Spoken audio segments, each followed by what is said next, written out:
Alhamdulillahirabbil alamin wassalatu wassalamu ala asyrafil anbiya'i wal mursalin wa ala alihi wa sahabatihi wa man tabi'ahum bi ihsanin ila yaumiddin.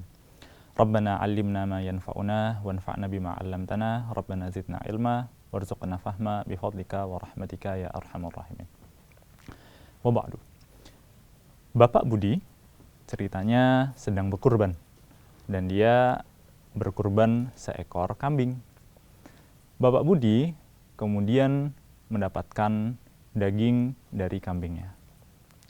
Namun Bapak Budi kemudian kebingungan, kira-kira bolehkah dia memakan daging dari kambing yang dia kurbankan?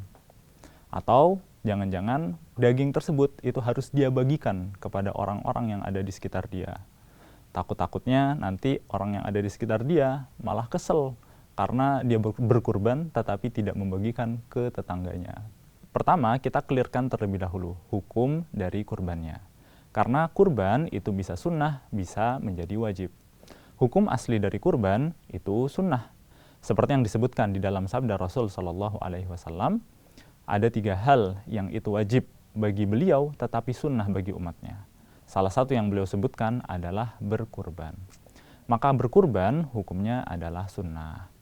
Namun, kurbannya bisa menjadi wajib jika dinazarkan oleh orang tersebut. Contohnya, dia berkata, saya bernazar untuk berkurban di tahun ini. Maka pada saat itu dia wajib untuk berkurban. Lalu, jika daging kurban tersebut adalah kurban sunnah, maka dibolehkan bagi seseorang untuk memakan daging kurban tersebut. Berapa banyak? Terserah dia. Tapi harus dia bagikan juga kepada orang lain yang bisa disebut sebagai daging kurban. Karena Allah Subhanahu wa taala berfirman di dalam Al-Qur'an, "Fakulu minha wa at'imul ba'isal faqir."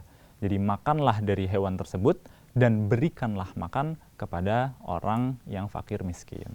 Maka dibolehkan kita memakan daging kurban tersebut. Sebagaimana dulu Rasulullah SAW pernah memakan daging kurban yang beliau laksanakan. Dan beliau makannya pada saat itu adalah bagian kabid, bagian hati. Maka jika kita ingin mencontoh apa yang dimakan oleh Rasulullah, maka boleh tuh kita makan hati daripada hewan tersebut.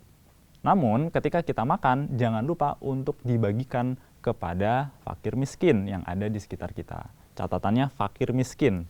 Orang kaya itu boleh mendapatkannya tetapi dikasih makan, bukan dibagikan dagingnya secara mentah. Adapun orang miskin, maka bagusnya dibagikan dagingnya secara mentah. Maka jika seseorang itu dia berkurban, kurbannya sunnah, maka dia boleh memakannya dan harus ada sebagian yang dibagikan kepada fakir miskin. Pembagiannya berapa? Terserah dia. Pokoknya ada yang dibagikan.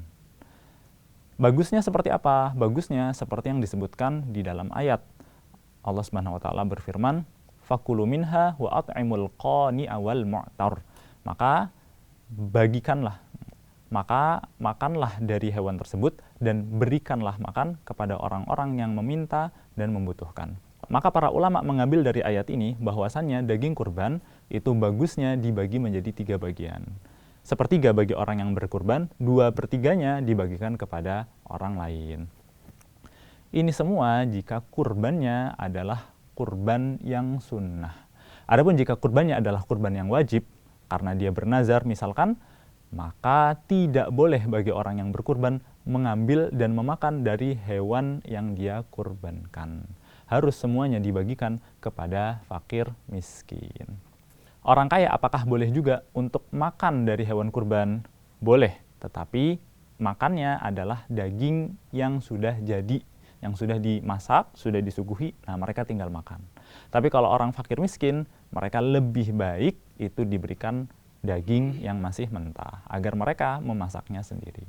Lalu bagaimana dengan kulit daripada hewan kurban?